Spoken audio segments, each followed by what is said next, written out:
దేవుని నామానికి మహిమ కలుగును గాక. ప్రభువైన యేసుక్రీస్తు వారి నామంలో మీ అందరికీ వందనాలు తెలియపరచుకుంటున్నాను. మీ అందరితో కలిసి ఈ విధంగా దేవుని మాటలను పంచుకోవటానికి నాకు అవకాశం ఇచ్చిన మన ప్రభువైన క్రీస్తుకు హృదయపూర్వకంగా కృతజ్ఞతాస్తుతులు చెల్లిస్తున్నాను.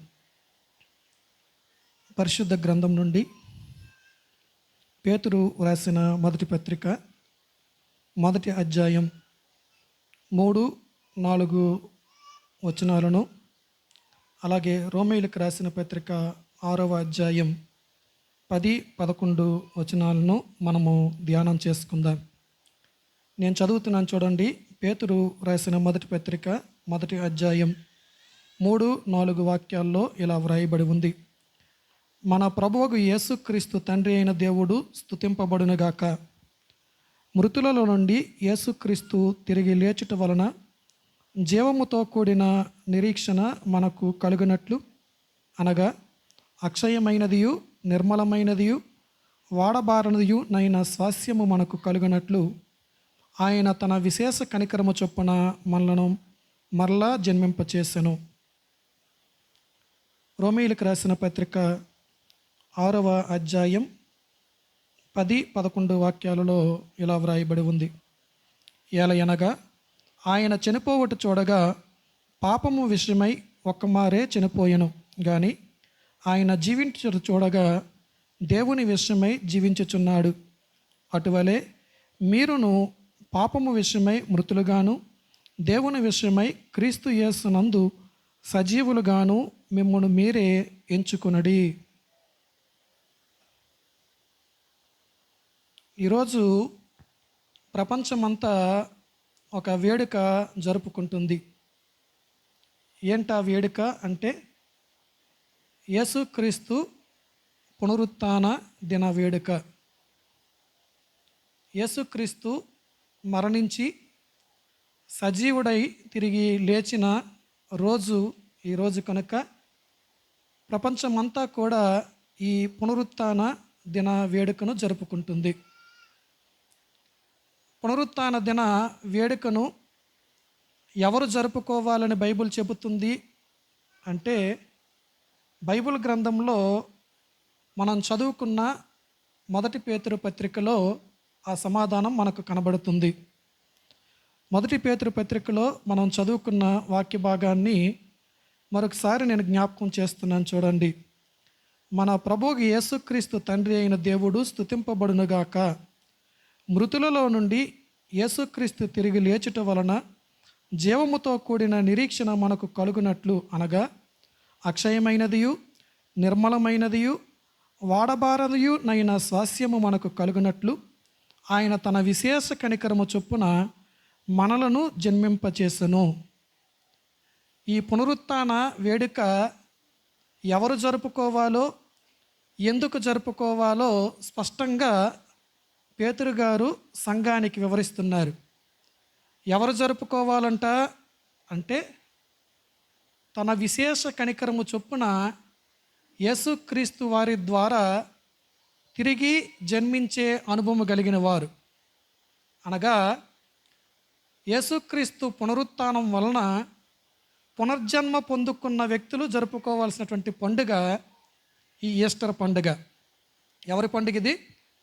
యేసుక్రీస్తు పునరుత్థానం వలన కలిగే పునర్జన్మ అనుభవం ఎవరికైతే ఉంటుందో వారు మాత్రమే జరుపుకోవాల్సినటువంటి పండగ ఈ ఈస్టర్ పండగ. మరి యేసుక్రీస్తు పునరుత్థానము ద్వారా పునర్జన్మ పొందుకున్న అనుభవాలు పెనియేలు సంఘ సభ్యులమైన మనలో ఉన్నాయా? ఇది మనం వేసుకోవాల్సినటువంటి ప్రశ్న. ఉన్నాయి అంటే దానికి రుజువులు మనము చూపించగలగాలి.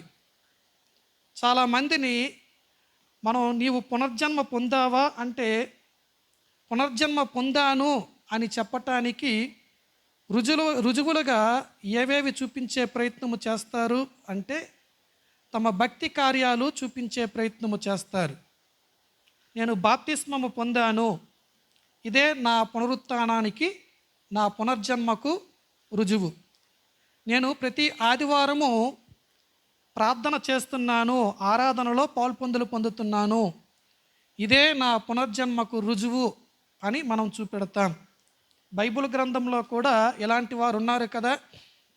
దేవుని మందిరానికి ఆరాధించటానికి, ప్రార్థించటానికి వచ్చిన ఇద్దరు వ్యక్తులలో నేను పునర్జన్మ పొందాను అని రుజువు చేసుకునే ప్రయత్నములో పరిసయ్యుడు ఇలాంటి కార్యాలనే దేవుని సన్నిధిలో చూపెడుతున్నాడు. నేను వారమునకు 2 మార్లు ఉపవాసము చేస్తున్నాను, నా సంపాదన అంతటిలో 10% నీకు ఇస్తున్నాను, నేను ఈ సుంకరి వలె జీవించటము లేదు, నేను వ్యభిచారము చేయటము లేదు, నేను దొంగతనము చేయటము లేదు, ఈ లోకములో మనుష్యుల వలె నేను బ్రతకటము లేదు అని తను బాహ్యంగా జీవించే లేక చేసే కొన్ని నీతి కార్యాలను చూపించి నేను పునర్జన్మ పొందిన వ్యక్తిని అన్నట్లుగా ఆయన దేవుని మందిరంలో ప్రవర్తిస్తున్నాడు. అయితే దేవుడు ఆ వ్యక్తిని పునర్జన్మ పొందిన వ్యక్తిగా గుర్తించలేదు. ఎందుకు దేవుడు ఆయనను పునర్జన్మ పొందిన వ్యక్తిగా గుర్తించలేదు అంటే, దేవుడు బాహ్యరూపకమైనటువంటి నీతిని లక్ష్యపెట్టే దేవుడు కాదు. బైబిల్ దేవుడు ఆంతరంగిక నీతిని లక్ష్యపెట్టేవాడు. బయటికి మనం నీతి కార్యాలు ఎన్నైనా చెయ్యొచ్చు, మన ఆంతరంగిక నీతి మన జీవితంలో లేకుండా బాహ్యరూపకమైన భక్తి కార్యాలు చేసిన వాటి వలన ప్రయోజనము ఖచ్చితంగా ఉండదు. పరిసయ్యుడు బాహ్యరూపకమైనటువంటి నీతి కార్యాలు చేస్తున్నాడు, కానీ తన ఆంతరంగిక జీవితంలో దేవుడు కోరుకున్న స్థితి ఆయనకు లేకపోవటము చేత ఆయనలో దేవుడు పునర్జన్మను గుర్తించలేకపోయాడు. ఈ రోజున పెనియేలు సంఘ సభ్యులలో కూడా అలాంటి పరిసయ్యుని వంటి నీతిమంతులు చాలామంది ఉండుంటారు. పరిసయ్యుని వలె దేవుని ఎదుట ప్రత్యక్షము కావాలని, తన భక్తిని చూపించుకోవాలని, నేను పునర్జన్మ లేక నూతనముగా జన్మించిన అనుభవంలో ఉన్నానని చూపించుకునే ప్రయత్నాలు అనేకులు చేస్తున్నారు. అయితే మన పునర్జన్మ అనుభవం మన నీతి కార్యాలను బట్టో, బాహ్యరూపకమైనటువంటి భక్తి జీవితాన్ని బట్టో మనము చూపించలేము. కానీ బైబిల్ ప్రకారము మన ఆంతరంగిక జీవితంలో జరిగే 2 మార్పులను బట్టి మనము చూపించవచ్చంట. ఆ మార్పులను గూర్చే రోమీయులకు రాసిన పత్రిక ప్రస్తావిస్తుంది. ఈ లోకములో మన భక్తి జీవితము, మనం పొందుకున్న బాప్తిస్మము, ఇవన్నీ కూడా మంచివి కావాలని నేను చెప్పటం లేదు. ఇవన్నీ కూడా సాక్ష్యాలే. ఏవి అంటే మన ఆంతరంగిక జీవితానికి మనమిచ్చే సాక్ష్యాలే. మన ఆంతరంగిక జీవితం బాగోకుండా బాహ్యరూపకమైనటువంటి సాక్ష్యాలు మనము లోకానికి, దేవునికి ఇచ్చిన ఆ సాక్ష్యాలు చల్లనమైపోతాయి అన్నమాట, అబద్ధ సాక్ష్యాలుగా మారిపోతాయి. కనుక మన జీవితంలో దేవుడు కోరుకుంటున్నట్లుగా, అనగా ఆయన మృతులలో నుండి తిరిగి లేచుట వలన మనకు కలగాల్సినటువంటి ఆ పునరుత్థానము లేక ఆ పునర్జన్మ మనం పొందుకునేటటువంటి అనుభవంలోనికి మనం రావాలి. దానికి కలిగేటటువంటి ఫలం ఏంటంట, ఏ వ్యక్తి అయితే పునర్జన్మ అనుభవంలోనికి వస్తాడో ఆ వ్యక్తికి దేవుడు అక్షయమైనదియు, నిర్మలమైనదియు, వాడబారనిదియు నైన స్వాస్యాన్ని ఇచ్చే దేవుడుగా ఉంటాడు. అనగా మన జీవితంలో మనకొక ఖచ్చితమైన భరోసా ఉండాలన్నమాట. నేను చనిపోతే నేను అక్షయమైన, నిర్మలమైన, వాడబారని స్వాస్యములోనికి వెళ్ళిపోతాను అన్న భరోసా ఎవరైతే కలిగి ఉంటారో అలాంటి వారు క్రీస్తు యేసు పునరుత్థానము ద్వారా కలిగే పునర్జన్మ అనుభవంలో ఉన్నవారన్నమాట. మరి ఇప్పుడు చెప్పండి, ఎంతమందికి నేను ఈరోజు చనిపోతే అక్షయమైన, నిర్మలమైన, వాడబారని స్వాస్యములోనికి వెళ్ళిపోతాను అన్న నమ్మకం ఉంది? ప్రశ్నించుకోవాలి. అంటే మనం బయటకు చేసేటటువంటి భక్తి ద్వారా ముక్తిని పొందలేమో.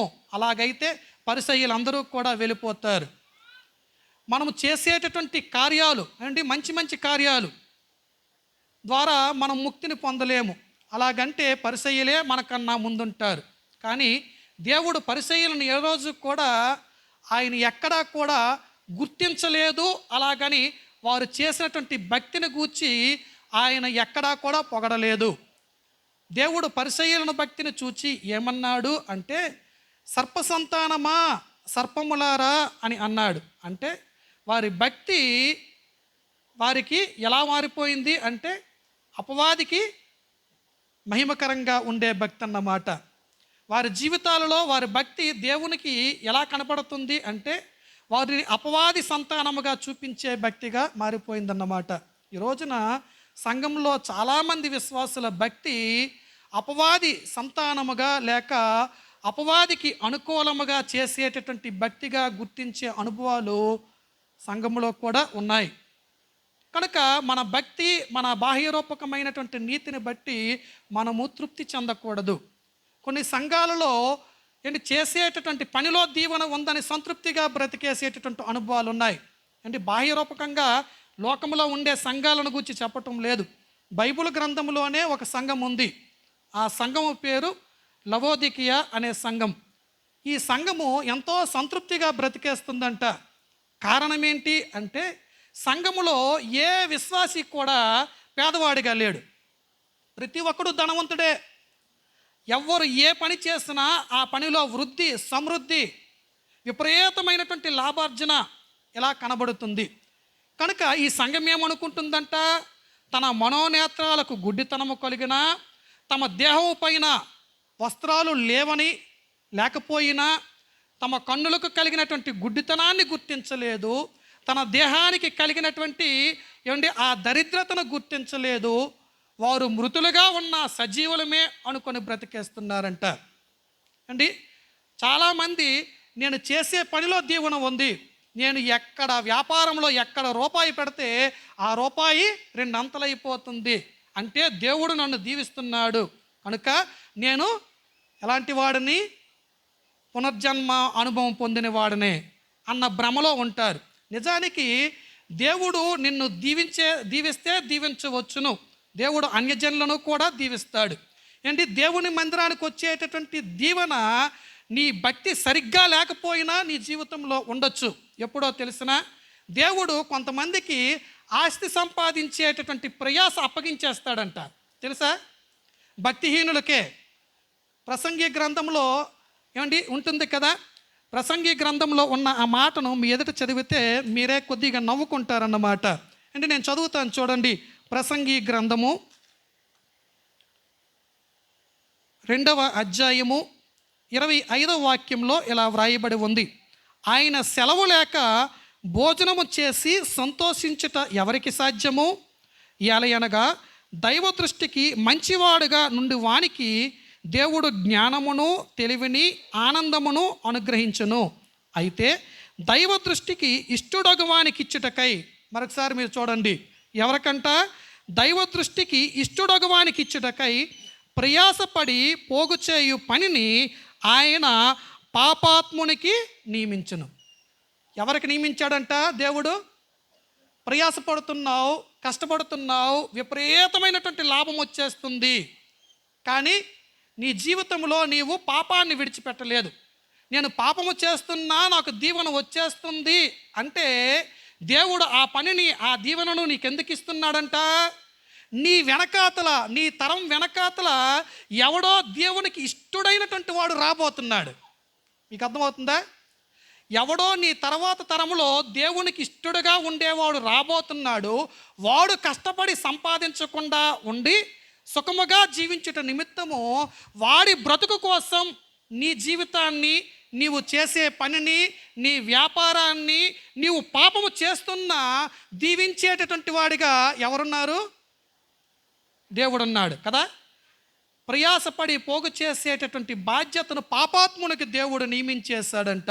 కనుక మన సంపాదనను బట్టి నా భక్తి బాగుంది, నన్ను దేవుడు దీవిస్తున్నాడు కాబట్టి నేను పునరుత్థాన అనుభవంలో ఉన్న పునర్జన్మ నేను పొందుకున్నవాడును అన్న తృప్తి మనకు ఉండకూడదు.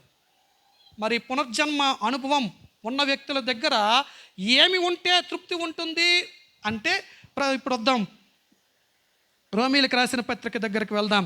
రోమీలకు రాసిన పత్రిక 6వ అధ్యాయము 10వ వాక్యం నుంచి నేను చదువుతున్నాను చూడండి. ఏలయనగా ఆయన చనిపోవట చూడగా పాపము విషయమై ఒక మారే చనిపోయిన గాని ఆయన జీవించుట చూడగా దేవుని విషయమై జీవించుచున్నాడు. అటువలే, ఎలాగూ అంటే యేసుక్రీస్తు వలె మనం ఏం చేయాలంట, మీరును పాపము విషయమై మృతులుగాను దేవుని విషయమై క్రీస్తు యేసునందు సజీవులుగాను మిమ్మును మీరే ఎంచుకొనడి అని అంటున్నాడు. మనం ఎలాగో మనల్ని ప్రత్యేకించుకోవాలంట, మన జీవితాలను మనమే ప్రత్యేకించుకోవాలంట. 2 రకాలైనటువంటి ప్రత్యేకతలు కలిగి ఉన్నవారే నిజమైన పునర్జన్మ అనుభవం కలిగిన వారు. మొదటి ప్రత్యేకత ఏంటి అంటే, దేవుడు ఏ పాపం విషయమై మరణించాడో అదే పాపం విషయంలో నీవు మరణించే అనుభవంలోనికి రావాలి. అది పునర్జన్మ అనుభవంలో ఉండే మొదటి ప్రత్యేకత. ఇప్పుడు మనం ప్రశ్నించుకుందాం, మన జీవితంలో పాపం విషయంలో మరణించే అనుభవం మన దగ్గర ఉందా? పాపం విషయంలో మరణించే అనుభవాలు లేకుండా నేను పునర్జన్మ పొందాను అన్న సంతృప్తితో నీవు ఉంటే, నీ బ్రతుకులో నీవు కలిగి ఉన్న సంతృప్తి అది నీ జీవితానికి అక్షయమైన నిర్మలమైన వాడబారని స్వాస్యాన్ని ఇవ్వలేదు. పునర్జన్మ అనుభవము మన జీవితాలను ఎక్కడికి తీసుకొని పోవాలి అంటే, అక్షయమైన నిర్మలమైన వాడబారని స్వాస్యములోనికి తీసుకొని పోవాలి. మరి ఆ స్వాస్యాన్ని మనం పొందుకోవాలి అంటే, ఈ లోకములో నీ విషయములో నీ జీవితములో నీవు చేసినటువంటి పాపం విషయమై యేసుక్రీస్తు చనిపోయాడు కదా. ఆయన పాపం విషయమై చనిపోయాడు. ఎవరి పాపం విషయమై చనిపోయాడు? ఆయన ఏదో పాపం చేయలేదు, ఆయన పరిశుద్ధుడు. ఆయన ఎవరి పాపం విషయమై చనిపోయాడు అంటే, నీ పాపం విషయమై, నా పాపం విషయమై, మన పాపం విషయమై ఆయన చనిపోయాడు. మన పాపం విషయమై ఆయన చనిపోయాడు కదా. ఈరోజు అదే పాపం విషయంలో నీవు కూడా చావటానికి సిద్ధపడి ఉండటమే పునర్జన్మ అనుభవం. పాపం విషయంలో చావు మన జీవితంలో లేదనుకోండి, మన దగ్గర ఏమి లేదు, పునర్జన్మ లేదు. మన బ్రతుకులలో నిజమైన చావు, ఈ లోకపరమైన చావు వచ్చిందనుకోండి, మనం ఎక్కడికి పోతాం?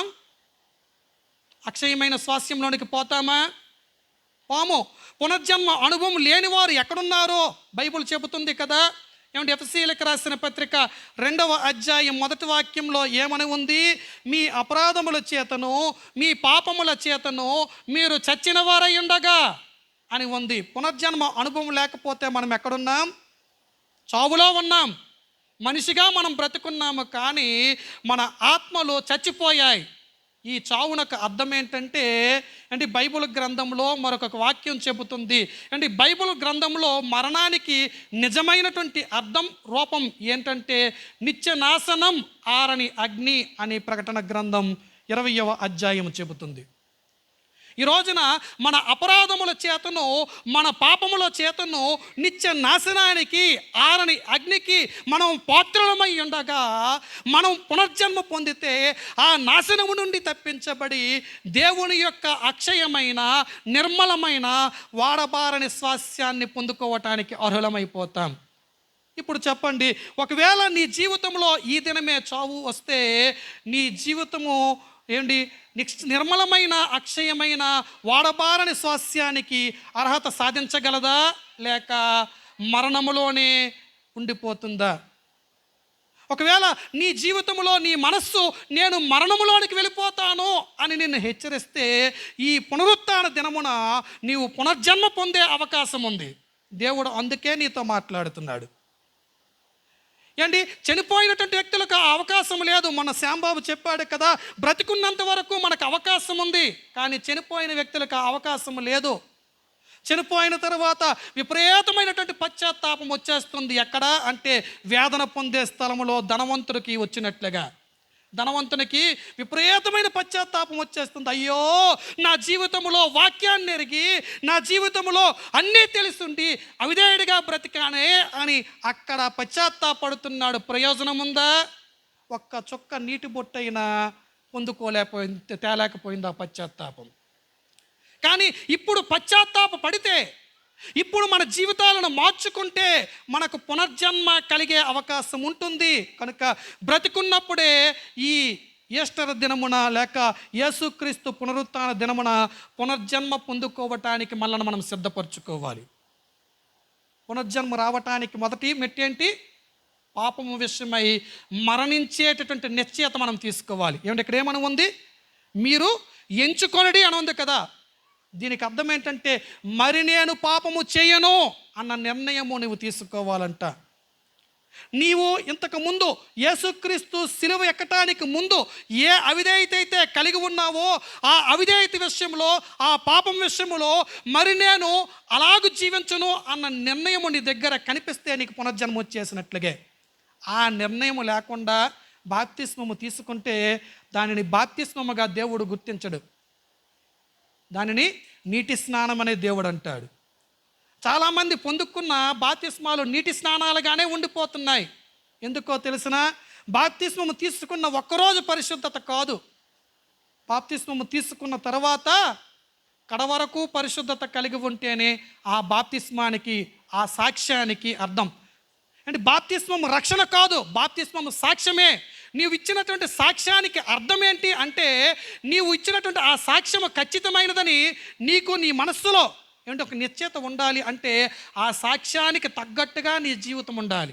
అలాంటి జీవితం లేదనుకో, బాప్తిస్మానికి ముందు నీవు అబద్ధాలు ఆడేవాడివి, బాప్తిస్మానికి ముందు నీవు మోసాలు చేసే వ్యక్తివి, బాప్తిస్మానికి ముందు నీవు అన్యాయంగా జీవించే వ్యక్తివి, బాప్తిస్మానికి ముందు లోకపరమైనటువంటి వ్యసనాలకు నీవు బానిసవు.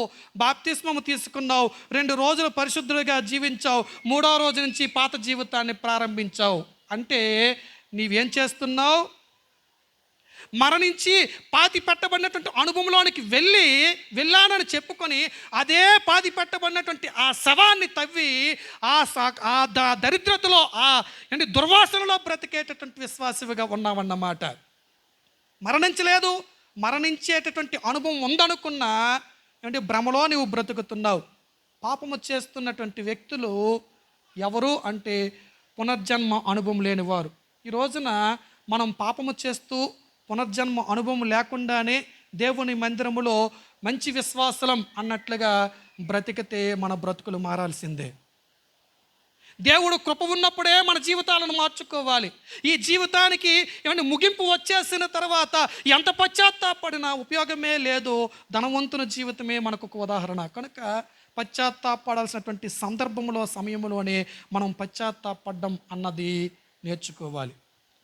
పాపం చాలా సులువుగా మనుషులను పట్టేసుకుంటుందంట. సులువుగా చిక్కులు పెట్టేది పాపం. మనం విడుదల పొందకుండా మనల్ని బంధించేయటానికి ఎల్లప్పుడూ ప్రయత్నము చేసేది పాపం. పాపాన్ని మనం చూసినప్పుడు అది ఎంతో ఆకర్షణీయంగా మనకు కనిపిస్తుందంట. పాపము చేయటానికి ఎంతో ఆకర్షిస్తుందంట మనుషులను. ఎంత నీతిగా బ్రతకటానికి ప్రయత్నము చేసినా ఈ పాపము ఆ నీతిమంతుడిని పడగొట్టే ప్రయత్నమే చేస్తుంది.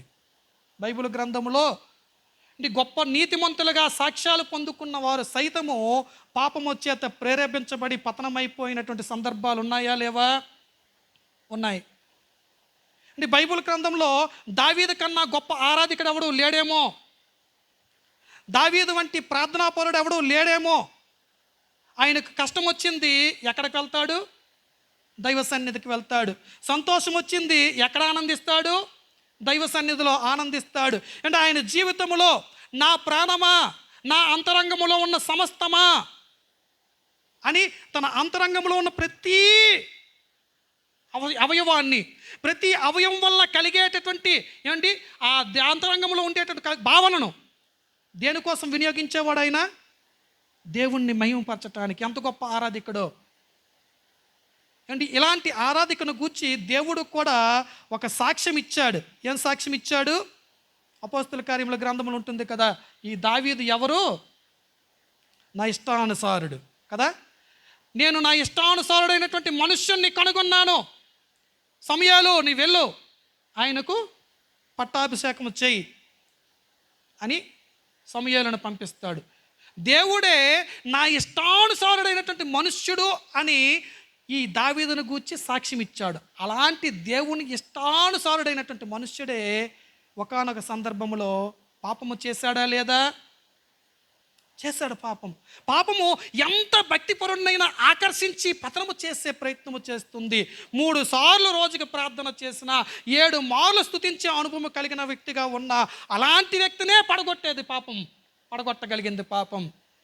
అంత భక్తిపరుని పడగొట్టగా లేనిది మనలాంటి వాడిని పడగొట్టడం పాపానికి పెద్ద పెద్ద విచిత్రమేమీ కాదు. చాలా సులువుగా మనల్ని పడగొట్టేస్తుంది. ఎందుకంటే తెల్లారు లేస్తే మోకరించే అనుభవాలే మన దగ్గర ఉండవు.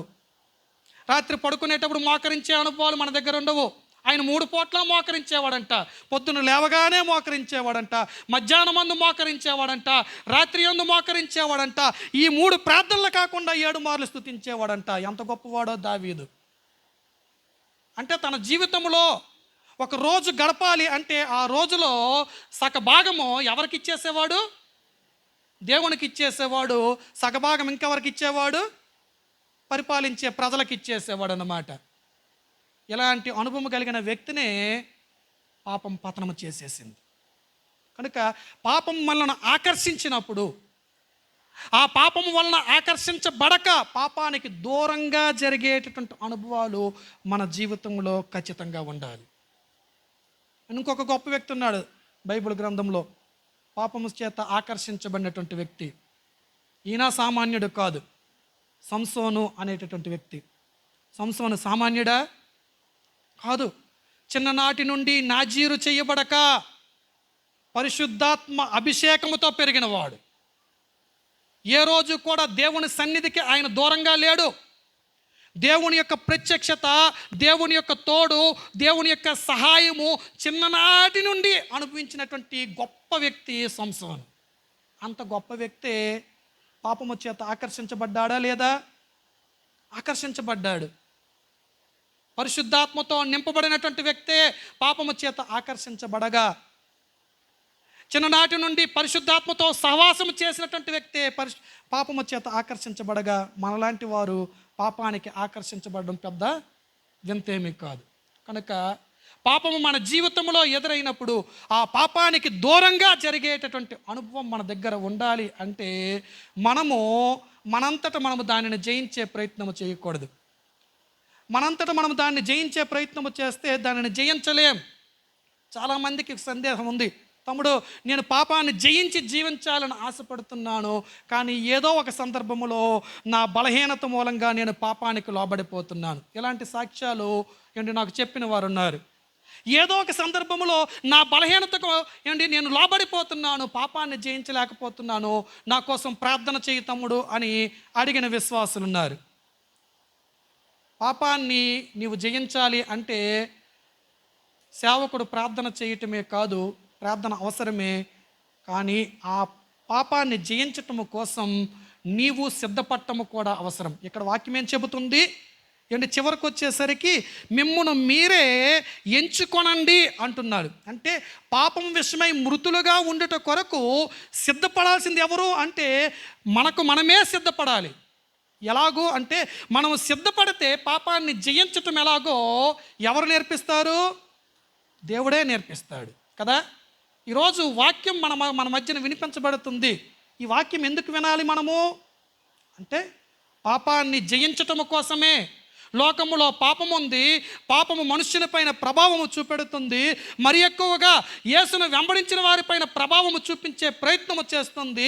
కనుక పాపాన్ని జయించి జీవించేటటువంటి అనుభవం నీకు ఉండట కొరకు దేవుడే తన వాక్యము ద్వారా నిన్ను హెచ్చరించి, నిన్ను గద్దించి, నీకు బోధ చేసి నీ జీవితాన్ని కట్టుట కొరకు ఇక్కడ నిలబడి మాట్లాడుతున్నాడు. అంటే నేను కాదు దేవుణ్ణి, నాలో నుంచి వచ్చిన స్వరం దేవుడు.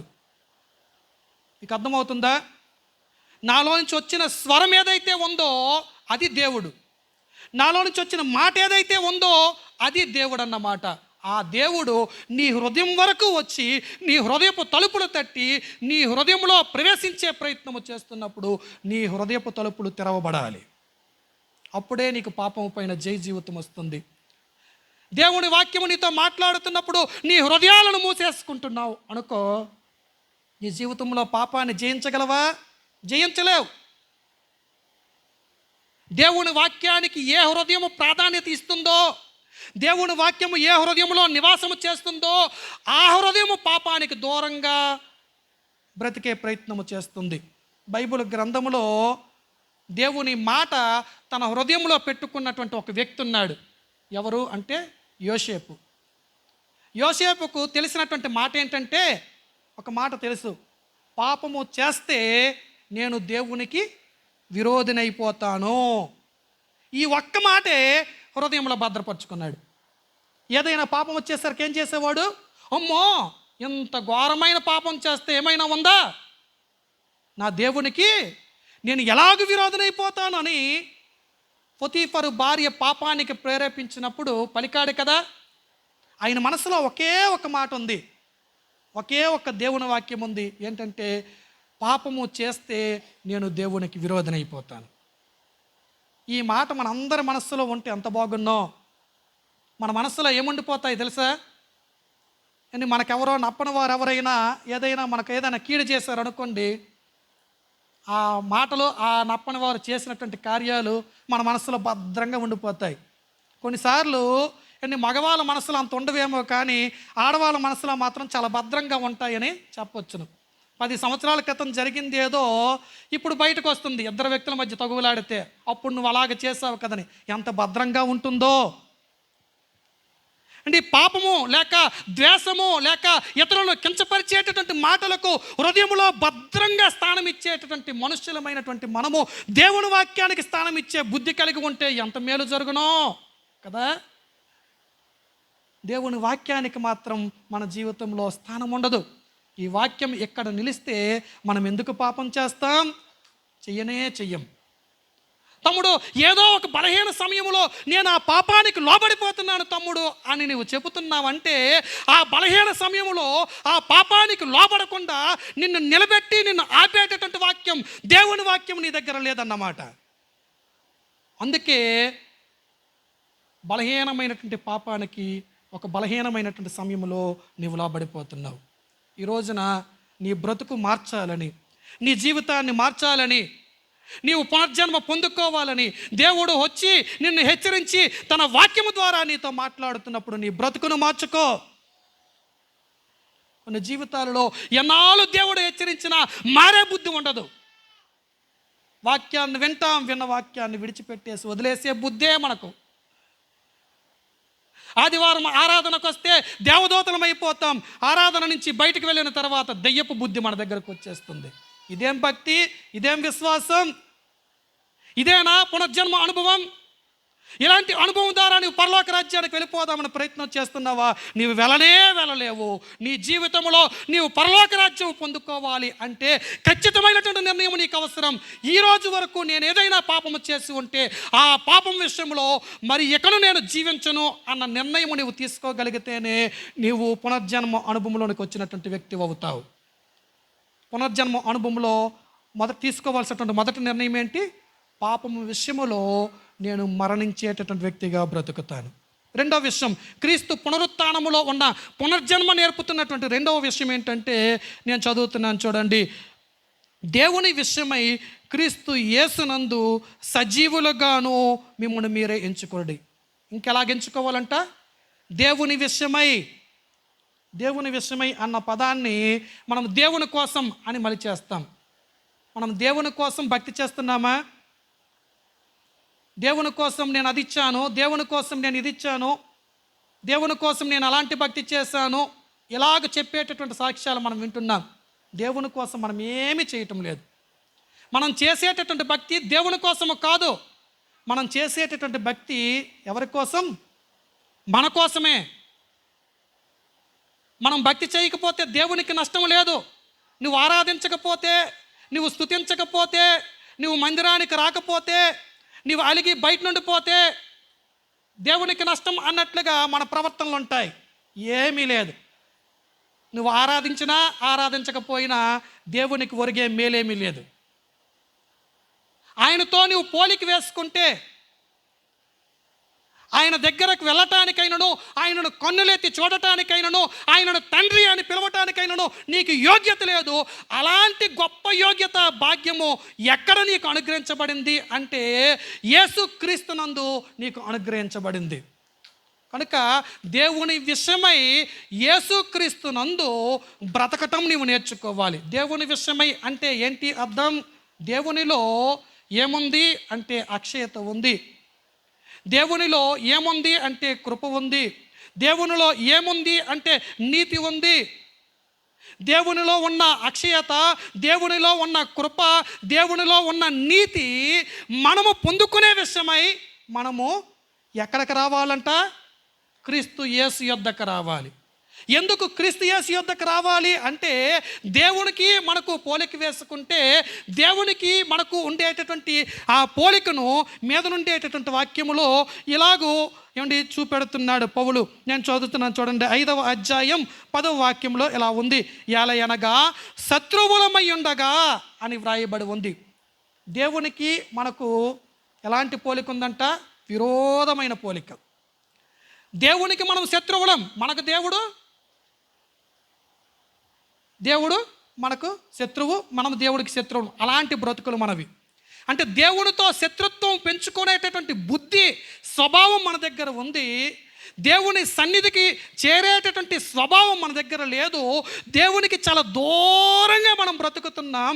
దేవుని సన్నిధికి మనం బ్రతికేటటువంటి జీవితానికి మధ్య చాలా ఎడబాటు ఉంది, చాలా గ్యాప్ ఉంది.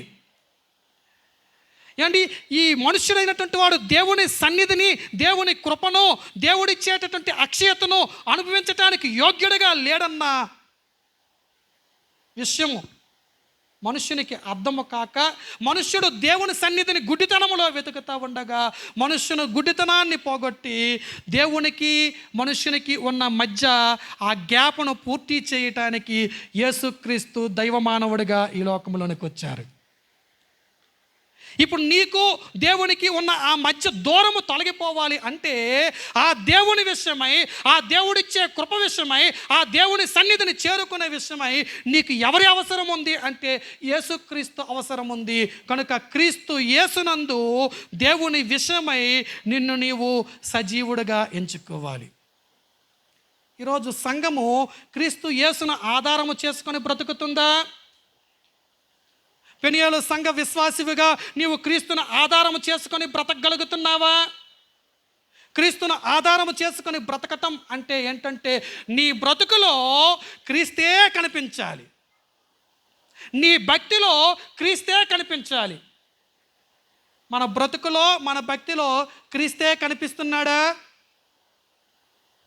నిన్ను చూస్తున్నటువంటి లోకము, నిన్ను చూస్తున్నటువంటి నీ స్నేహితులు, నిన్ను చూస్తున్నటువంటి నీ కుటుంబము నీలో క్రీస్తును చూడగలుగుతున్నారా?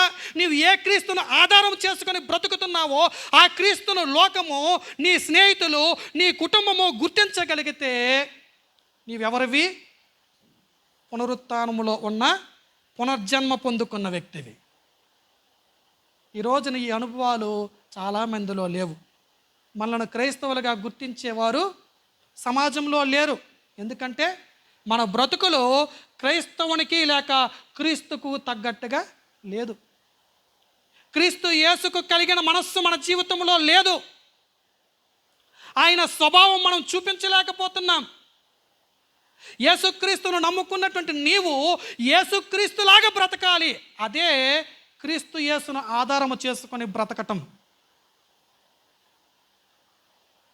ఆయన దూషించే వారిని ఆయన ప్రేమించాడు. నిన్ను కరుణించుట కోసము, నీ పట్ల కృప చూపించుట కోసము ఆయన ఎంత ప్రయాసపడ్డాడో అలాంటి ప్రయాస నీవు లోకములో ఉన్న వ్యక్తులపైన కూడా చూపించగలగాలి. యేసుక్రీస్తును లోకానికి చూపించటం అంటే నీ సాక్ష్య జీవితము ద్వారా నీవు నమ్ముకున్న దేవునిలో ఏదో ప్రత్యేకత ఉందని లోకము గుర్తించేటట్లుగా నీవు బ్రతకాలి. అది క్రీస్తును ఆధారం చేసుకుని బ్రతకటం అంటే. ఈ రోజున మన సాక్ష్య జీవితాలు ఎలా ఉన్నాయి? నీ భార్యే నీలో క్రీస్తును చూడలేదు, నీ భర్తే నీలో క్రీస్తును చూడలేడు, నీ పిల్లలు నీలో క్రీస్తును చూడలేరు. కానీ మనం ఎవరము? క్రీస్తు పునరుత్థానములో ఉన్న పునర్జన్మ అనుభవం కలిగిన వారం. అవునా? లేదు లేదు. నీ భర్తకు నీ ఒక క్రీస్తుగా కనిపించకపోతే, నీ భార్యకు నీ ఒక క్రీస్తుగా కనిపించకపోతే, నీ పిల్లలకు నీ ఒక క్రీస్తుగా కనిపించకపోతే, నీ దగ్గర పునరుత్థాన అనుభవంలో ఉన్న పునర్జన్మ లేదు, నీకు పరలోక రాజ్యము రాదు. అక్షయమైనదియో వాడబారనదియో నిర్మలమైన స్వాస్యము నీ జీవితంలో నీవు పొందుకోకుండా నీవు ఏదో భ్రమలో బ్రతకటానికి నిన్ను నీవు ముందుకు నడిపించుకుంటున్నావు అంతే. సాక్ష్య జీవితం యేసుక్రీస్తునందు అంటే నీ యందు యేసుక్రీస్తు కనబడాలి. యేసుక్రీస్తును ఆధారం చేసుకునే బ్రతకన్నమాట. ఆధారం చేసుకునే బ్రతకడం అంటే ఏంటంటే, ఇప్పుడు ఈ మైక్ పట్టుకున్నాను, ఈ మైకు దేని ఆధారంగా ఉంది? నా చెయ్యి ఆధారంగా ఉంది. నీ బ్రతుకు నేను చూసినప్పుడు ఎవరు కనిపించాలి? దేవుడు కనిపించాలి. ఈ మైకును వదిలేసాను అనుకోండి, ఇలాగా చేతి నుంచి వదిలేసాను అనుకోండి, మైక్ ఏమైపోతుంది? పడిపోతుంది. దేవుడు లేకపోతే నేను లేను అన్నట్టుగా సమాజం ఎదుట, సంఘం ఎదుట నీ బ్రతుకు కనిపించాలి. చాలామంది దేవుణ్ణి కనిపించనివ్వకుండా కప్పెట్టేస్తూ ఉంటారు. దేవుడు కనిపించడం మన భక్తిలో మనమే కనిపించాలి. మన భక్తిలో మన ఘనతను మనము కోరుకుంటాం. మన భక్తిలో మనమే గౌరవాలను కోరుకుంటాం. ఇది కాదు కదా దేవుని పద్ధతి. నువ్వు ప్రార్థన చేస్తే రహస్యమందున్న నీ దేవునికి కనిపించే నిమిత్తము ఎవరికి కనిపించాలి? నీ భక్తి దేవునికి కనిపించాలి. నీ ప్రార్థన కావచ్చు, నీ ఆరాధన కావచ్చు, నీ భక్తి జీవితం కావచ్చు, అది దేవుడు గుర్తించేటట్లుగా క్రీస్తును ఆధారము చేసుకున్నట్లుగా లేకపోతే నీ భక్తి వ్యర్థమే. ఆదివారం ఆరాధనకు వస్తేవి, నీ దగ్గర మంచి వరం ఉంది, పాటలు పాడే వరము, నీ చేతిలో మైక్ లేదు. పాట పాడుతున్నావా? మైక్ లేకపోతే పాట పాడడానికి ఇష్టపడం మనం. దేన్ని ఆధారం చేసుకొని భక్తి చేస్తున్నాం? మన కీర్తిని, మన ఘనతను, మన స్వనీతిని సంఘానికి చూపించడానికి మన భక్తి జరుగుతుందన్నమాట.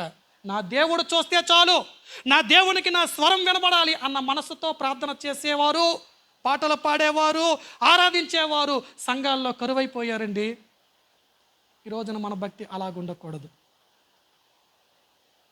క్రీస్తును ఆధారము చేసుకునేటటువంటి భక్తి పరులముగా మనం ఉండాలి. మన తలాంతులు వినియోగించబడాలి. మన తలాంతులు వరాలుగా మారాలి. ఎప్పుడు వరాలు అవుతాయి అంటే, మన తలాంతులు దేవుని మహిమార్థమై వినియోగించినప్పుడు. నీవు ఇచ్చినటువంటి కానుక నీ కుడి చేతితో ఇచ్చింది నీ ఎడమ చేతికి కూడా తెలియకూడదని దేవుడు చెప్పాడు. ఎందుకు?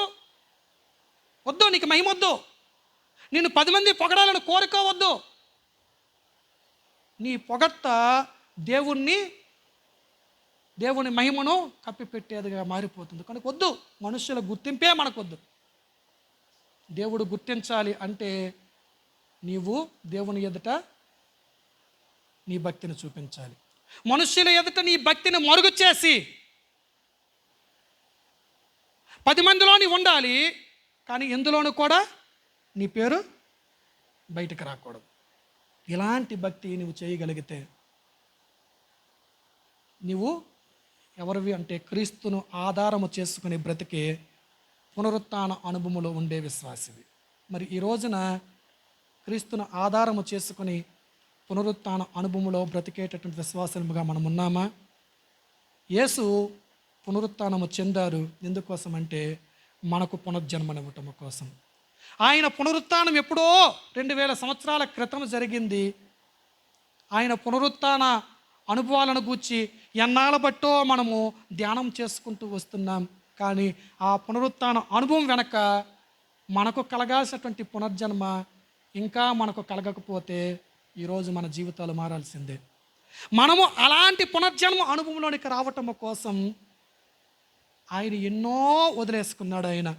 ఆయనకు ఉండేటటువంటి మనం ప్రయోజనం పొందుకోవాలని, అనగా అక్షయమైన నిర్మలమైన వాడబారని స్వాస్యములో పరిశుద్ధుడైనటువంటి దేవునితో మనము నివసించటమే ప్రయోజనం అని గుర్తించినటువంటి దేవుడు మన ప్రయోజనము కోసం తన ప్రయోజనాలన్నిటినీ కూడా వదిలేసుకున్నాడు. ఆయన వదిలేసుకోలేదా?